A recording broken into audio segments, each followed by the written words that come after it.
Welcome to the Q Podcast. Q is about conversation. If we're really concerned about ending poverty, we've got to be more concerned about creating justice. Our cultural products as Christians need to both defy and resonate with the culture. And God's doing amazing things. His church is expanding, his church is growing. It's not what's the purpose of my life, it's what is the purpose that's been assigned. Stay curious, think well, advance good. This is Q.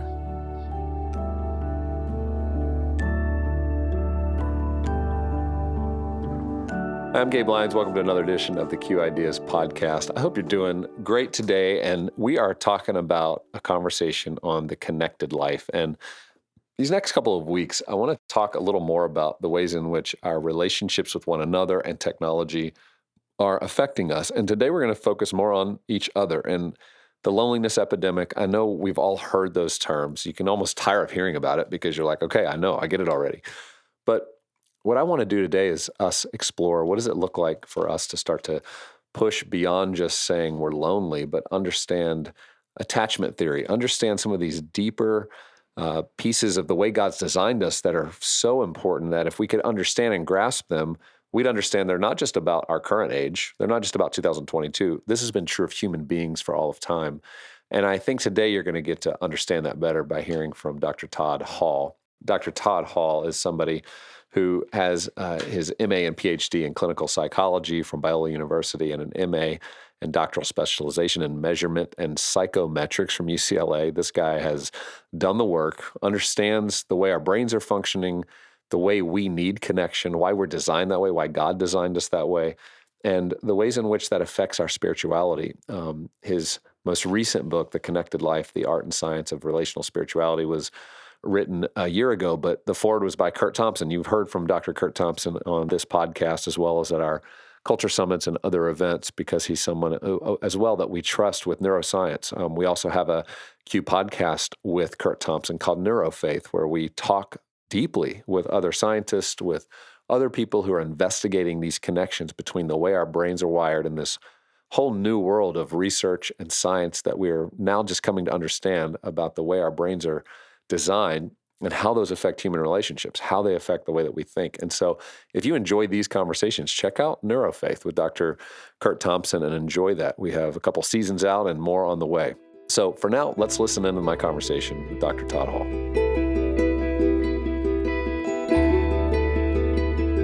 Well, Todd, welcome to the Q Ideas podcast. I'm so glad you're here today. Thank you, Gabe. I'm excited to be here and have this conversation. Well, we're talking about this very important conversation that I feel like our society has woken up in the last decade too. And I think every year that goes by, more and more people are becoming more aware of how lonely we are, how much we're lacking something in our lives. And some people can't quite put their hand on it. And I feel like you and several others in this field of understanding how our brains work and how relationships are supposed to work are helping kind of put our finger on it. And so today I'm excited for people to just better understand how you come at this. You wrote the book, The Connected Life, The Art and Science of Relational Spirituality. And it's such a great book because it helps inform these connections that are unique and really hardwired into human beings that some people haven't paid as much attention to. So why don't we start with just give us the big idea and the concept that you were working through when you wanted to communicate this. Yeah, definitely. But I think you're definitely right, Gabe. It is great to see society sort of awakening to this conversation about connection and loneliness and isolation. It's a huge issue, as you know. So really maybe I'll just tell you a little bit about the impetus for the book really goes back to my story of disconnection, which I talk about a little bit in the book. And I think that is a mirror of what we're experiencing in our society. So many people, and Christians included, feeling a sense of disconnection. And so the short version of my story is that as far back as I can remember, my mom struggled with pretty significant mental health issues. My parents split up when I was pretty young, around 9 years old. And so that all led to an overall sense of disconnection in my family and with friends and within myself. And then fast forward to college, after I'd become a Christian, I hit this period of just really feeling a lot of distance with God and kind of a split between, what I knew about God in my head and how I experienced God in my relationship. And I later realized that all this pain and disconnection in my relationship with God was linked back to these childhood experiences. So that really has been kind of the journey I've been on, is learning to grow from disconnection to, learning how to connect deeply with God and others, and still a journey that I'm on. And so this book is really about trying to help others on that journey, and that I've been on also as a therapist, helping people with that. And so the big idea really is that we grow spiritually through relationships. And, one of the phrases I use in the book, Gabe, to kind of capture that is that we're loved into loving, that we become more loving, sanctified, and grow spiritually through new relational experiences and through connection. Yeah, and I think you talk about the trend in your book towards loneliness and isolation in our society. How do you think our mental health and the pandemic has exacerbated that, accelerated that, and what has that shown us? And do you see the results of what we're now seeing as negative for what people are feeling, but positive in this field to really grapple with some things that maybe would have taken longer for us to figure out? Yeah, no, that's exactly right, Gabe. Yeah, I think that the positive byproduct of all the pain that we've been going through as a society is an awareness and a willingness to have this conversation. So yeah, we've seen, as I talk about in the book, and many others are talking about, a rise in loneliness and mental health issues, even before the pandemic, right? So I talk about this as a connection crisis, that there's been, loneliness has doubled since the 1980s. Vivek Murthy has talked about this, the former U.S. Surgeon General, and declared loneliness to be an epidemic in our country. And as you probably know, in the UK a few years ago, they instituted a minister of loneliness because it's such a big issue there. And we've seen, fragmentation of the family in the last 50 years, decrease in community or social capital that Robert Putnam, social scientist, talks about in his book, Bowling Alone. Increase in anxiety and depression. Depression is tenfold in the last 2 generations. So that was all happening before the pandemic, this connection crisis. And the pandemic just really made it worse, with just the churches shutting down, remote working, so people feeling more isolated and alone. And one of the trends we're seeing too, Gabe, is that the younger generation, Gen Z, are struggling more as a result of the pandemic. But we are definitely seeing more mental health issues, more loneliness because of the pandemic. Yeah. In the church and, just across society, and companies are trying to deal with this as well. It's such a huge issue for employees as well. What is it that causes disconnection in our lives? What did you, in your analysis, find are the reasons in which we become disconnected, and then how does that start to show up in our relationships? Because obviously a lot of people feel like they have maybe a lot of friends or people they spend time with, but there's still a huge disconnect. Right. Yeah. So some of it's the external circumstances like the pandemic, like we've been talking about. But then there's this deeper issue that really goes back to important relationships in our childhood. And so this is attachment. I talk a lot about attachment in the book. It's really crucial for our well-being. And so, when we're children, most children develop an attachment bond with their caregivers, and they rely on them for a sense of security and protection. And if that goes well in their security, that really sets you up well to have good relationships and have this internalized sense of security. But because of these struggles we've been talking about and the breakdown of the family, more and more people experience emotional isolation and disconnection with caregivers, right, growing up. And then what happens is those experiences get internalized in this gut level form of memory, and then they form sort of a template or a blueprint, if you will, for what we expect at a gut level about how relationships work. And so that's a risk factor for mental health issues. Then if we feel kind of, internally alone and feel like people aren't really going to be there for us because important people in our life weren't, that sort of sets us up for mental health issues and makes them more likely. Yeah, the attachment idea, I'd love for you to talk a little bit more about that. For me, Rebecca and I learned a lot about that when we were adopting our daughter Joy from China back 4 years ago. And we were required to do a lot of reading. And, I loved it because we were forced to read some books that I thought every parent should be forced to read when they find out they're going to have a child. Right. And nobody Definitely. made me do this until I was adopting, and I'm learning about attachment. Yeah. And I really didn't understand that. I mean, I had 3 kids come before that and didn't understand the significance of these early years, Right. the eye-to-eye contact, all of the things that a child in those earliest years are trying to navigate and figure out about their trust levels and who they can connect to, and the importance of that. So for people who maybe haven't gone through that and haven't read a lot about attachment theory, could you just go a little deeper into what that means? Sure. Yeah. Yeah. And you're definitely not alone, Gabe. A lot of people, yeah, don't really get the significance of it. And yeah, this is something we've learned a lot about in the last 50 years or so. That again, so most children become attached by the time they're 12 months of age, and we're just kind of pre-wired for this attachment. And it's an invisible bond, and there's several characteristics of it. So one is, children seek physical proximity with their parents, right? So attachment figures provide physical proximity, and when they're separated, they get distressed, and that's normal. Another thing they provide is what's called a haven of safety and a secure base. So that's just comfort. When a child's distressed, they go to their attachment figure for emotional comfort, and then secure base is encouragement to explore the world. So when their parents have been there for them, when they're upset, they know they have their back, so to speak, right? So then they feel safe exploring their world. And that sets them up well, going into adulthood. And then there's just a sense of, companionship or connection as well that attachment figures provide.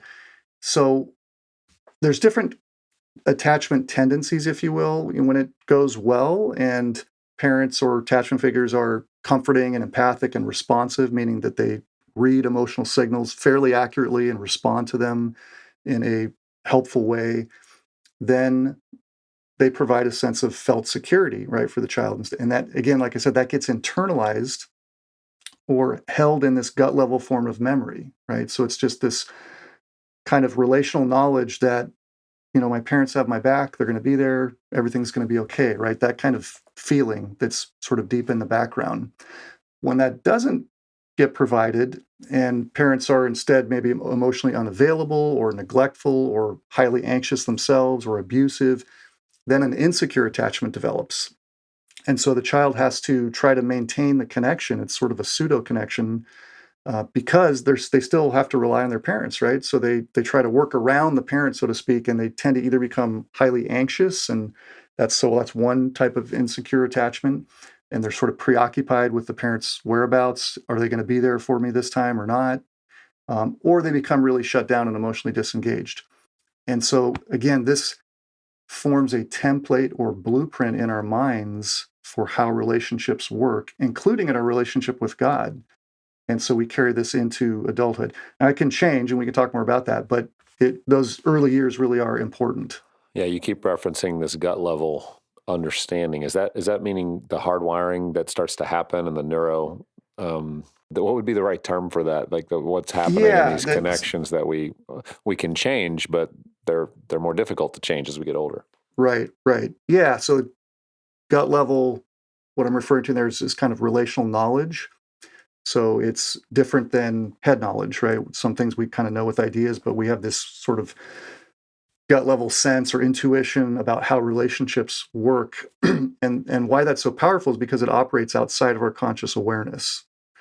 And so it just sort of drives how we experience relationships, how we relate to others, especially in important relationships. And it is harder to change, and it's more messy to change than just things we know in our head. Although it can change through new relational experiences. Yeah. So you have a section in the book on this idea of relational knowledge, where you're distinguishing between explicit and implicit relational knowledge. Could you describe the difference and how this distinction might impact the way we view spirituality? Sure. Yeah. It's a really important idea, I think. And so the basic idea is that there's 2 very different ways of knowing, and we kind of experience this all the time. And I mentioned it, in my story early on, that I experienced the split between, what I knew about God in my head and how I experienced God. And so explicit knowledge is conceptual knowledge or head knowledge. It's knowing about, right? Sometimes referred to as propositional knowledge. Implicit knowledge or implicit relational knowledge is this gut level or intuitive or experiential kind of knowledge. It goes by different names, but they're very different. And implicit relational knowledge is like an internal code or wiring that tells us how to relate to others to maximize the chance of some form of connection based on our previous experiences. And again, it just sort of drives how we experience relationships outside of our conscious awareness. Yeah. You talk a little bit about suffering, and I know it seems, at least for Christians, and that's majority of who's listening to this conversation, that suffering's what we're told is just going to be part of life. Like if you're not suffering, you're living in a way that's a complete exception to what we've been told is what life would be like. And you talk a little bit about this idea of suffering being an important component to finding connection. Could you talk about that and just help shed light on how we could maybe look at our suffering and embrace it a little more in light of this concept? Yeah, definitely. So, yeah, what I'm saying is that, first of all, suffering is not good in and of itself, but that we can grow as a byproduct of suffering, sometimes in ways that we wouldn't have otherwise, right? So we've had these types of experiences where something painful happens, and the pain is not good in and of itself, but sometimes it helps us to see things in a different way. It sort of loosens up our views of things that aren't quite right, and so that can help us to grow. And so so I talk about some steps there, and I talk a little bit about one of my stories of suffering, which was my wife was diagnosed with breast cancer back in 2013, and so went through a whole year of treatment. And so that was painful. There was a lot of suffering there, but there were definitely ways that both of us grew as a result of that by processing it. that I don't think I would have otherwise. It led to a certain kind of dependence on God, and just I think helped me to get my priorities a little more straight. You know what I mean? Like what's really important. Sure. But it has to be processed. Anytime we go through those things, it's disorienting, but usually God's using them to draw us a lot closer to Him as the source and Right. reprioritize life and understand what matters and what doesn't. So there's all these great things that come out of it, but nobody signs up and wants it. Exactly. but yet we see how it's used. Yeah. Yeah. Well, for the leaders that are listening, I feel like we're at this moment in society where we need healthy leaders, emotionally healthy leaders that are aware enough to understand this context, but then to help people know what to do and how to move forward. And what would you say to leaders right now about their own connection? Because, reading a lot of data, Mm-hmm. we're seeing that a lot of leaders, and you especially look at the church, pastors, et cetera, are feeling more burned out than ever. They're feeling less emotionally healthy probably than ever. And yet they're sitting in this place where they're supposed to be shepherding entire flocks of people Right. and churches, to perhaps be in a place where we need to be more emotionally strong and healthy than we've ever needed to be, for the season that we're in culturally, for the new challenges that people are experiencing. So talk a little bit about leaders right now and talk to them about why it's so important to not take this lightly and to maybe take it pretty seriously if they're feeling signs of burnout or they're feeling a lack of emotional health. Right. Yeah. So important, Gabe. It's such a great question. Yeah, the pandemic really has exposed gaps in our leadership and created this widespread need for, I think, authentic human connection. And, like you mentioned earlier, I think that's a good byproduct of a lot of the stuff we've been going through in society is that we're having this conversation now, right? Companies are talking about this, in the church leadership level, this conversation is happening about mental health and the need for connection because so many people are struggling with mental health issues and loneliness and isolation, all those kinds of things, depression, anxiety, distance from God. So I think it's calling, there's a call now for leaders to show up in a different way, right? With more human connection. And that requires that we as leaders be on our own journey, right? We have to be doing our own work to understand our own attachment. And, a lot of times this kind of thing gets viewed as sort of, the soft skills are not very relevant, that kind of thing. But, it has everything to do with leadership, right? I mean, how your degree of self-awareness and emotional security is going to filter and impact everything about how you show up as a leader, right? When conflict comes up, right? If you're not able to regulate your emotions because there's, an insecurity internally, that's not going to go well, right? So you have to be able to manage your emotions from a place of security and then be able to show up in a helpful way. So it's very important. So I think the big point there is for, leaders need to be on their own journey, doing their own work, understanding their attachment, reconciling their pain. That's something I talk a lot about, right? If we don't reconcile our own pain, we pass it on to others, right? Mm-hmm. I mean, for a lot of leaders, they don't want to go there to that place because once it starts to come out, like the things they're really feeling and thinking that they didn't realize, they've been covering it up really well for a long time, maybe performing out of a sense of shame or a need to perform for love and acceptance, that once you start to pull on that thread a little bit, I mean, it feels scary because you're like, is the thing that I'm doing motivated wrongly? Am I supposed to stop doing what I'm doing? How am I ever going to kind of get out of this mess maybe I've worked myself into? So for people a little fearful and trepidation is surfacing as they think about pushing into their story more, why is it worth it? Yeah, that's so right on, Gabe. Yeah, it is scary, I think, for a lot of people because it's messy and it's not a quick fix, but it's so important because the leaders need to be leading from a place again of emotional security and to be able to attune to others' emotions, and to be able to have compassion, all those things. So they have to know their own story and be reconciling their pain. So I would just say, it's a process. It's going to take time, and it's a relational process, right? So that leaders need to be in their own process with some safe people in their life who they can share their story with and process things. And so ultimately, this growth happens through new relational experiences that are safe. And I think we as leaders need to model that, right? If we're not doing this ourselves, if we're not in our own process, we can't really expect people we're serving to be involved in that process as well, right? So we've got to be involved in that process. And so it's just finding people who are safe, developing those relationships where you can share some of your story and process it and reconcile your pain and have these new relational experiences, and then reflecting on those experiences. And one of the big things, Gabe, I think is just for leaders, helping them to understand, how we protect ourselves in typical ways, because we all do that, right?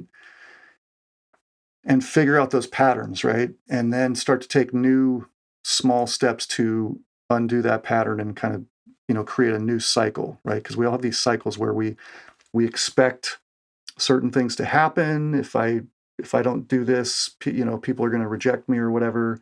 If I reach out and I'm vulnerable, people aren't going to like me. People aren't going to respect my leadership, whatever it is, right? And that, again, often is kind of subconscious, right? So we've got to sort of become aware of that. Right. And then we tend to do things to protect ourselves, which is understandable, but it usually ends up kind of sabotaging relationships in some ways. So we've got to be aware of that. That's good. Well, your work is a great start for somebody who's hearing this conversation and you're going, man, I don't even know where to start. I think this book is an incredible place to start. The Connected Life, the Art and Science of Relational Spirituality by Todd. And so, Todd, one final question. I mean, I always admire people who've spent so much time and energy to learn, educate, understand these very specific areas of the way God's designed us. And I know you have a PhD in clinical psychology and an MA and a specialization in measurement and psychometrics from UCLA. So, I mean, you've done the work and the study. I'm curious, just in conclusion, what are you excited about on this front of science, neuroscience, what it's teaching us? What gets you excited about the possibilities of where we might be able to go as a human race? Mm-hmm. Yeah, great question, Gabe. Yeah, I think, like we've been talking about, that we're having this conversation on a national level now, and there's more understanding of the importance of relationships and connection, how it impacts us, in society at large and in the church, right? We're having these parallel kinds of issues and conversations. So I do see a movement, in the last 20 years in particular, I would say, focusing on spiritual formation and, more kind of a relational approach to spiritual growth. And I think there's some real traction there, and actually, more of an opportunity now with these things that have been happening as a result of the pandemic. So, yeah, I'm excited about the possibility that we can build this into the fabric of our church more. Just the importance of relationships and attachment, and focusing on connection with God at a deeper level. Yeah, that's great. Well, Todd, thank you for your time. Thank you for sharing with us the things you're learning. I know it's going to encourage people today, and we look forward to continuing these conversations. As you continue to discover more things and write more books, we're going to be excited to talk about them. Great. Yeah, no, thank you so much, Gabe. Appreciate having me on. Well, I hope you enjoyed hearing Dr. Hall and this conversation, and that it just encourages you more and more to be connected with other people, to, as a leader, do the hard work. I know I've had to do that. I've spent time with counselors and coaches and people who have helped me delve deeper into my story and some of those self-defense mechanisms that do pop up that I never would have understood until I had somebody who is better trained than I to help me understand and unpack the ways in which I react or I respond. And so for leaders that are listening, I know many of you are tired. Many of you aren't sure you have people around you could maybe even trust to have these kind of deeper conversations. But my prayer for you, my hope is that there's one person, that somebody comes to mind right now that you go, I could have a trusted conversation with this person. They've maybe gone a little further than I have in their emotional health, and they might be a great partner for you to just have a conversation with and to better understand the way we're wired, the way we react and respond, and how we can ask some deeper questions. Because as Todd said, if we aren't healthy, there is no way we can lead others in a healthy way. It just stops with us if we're not healthy. And then there's all kinds of damage that takes place if we are in that place. So I hope this has been encouraging to you. And I hope as you continue your journey this week, join us next week where we're going to go even deeper into the ways in which technology and devices impact the way in which we as human beings are meant to function. So join us for that episode, share it with others, and have a great week.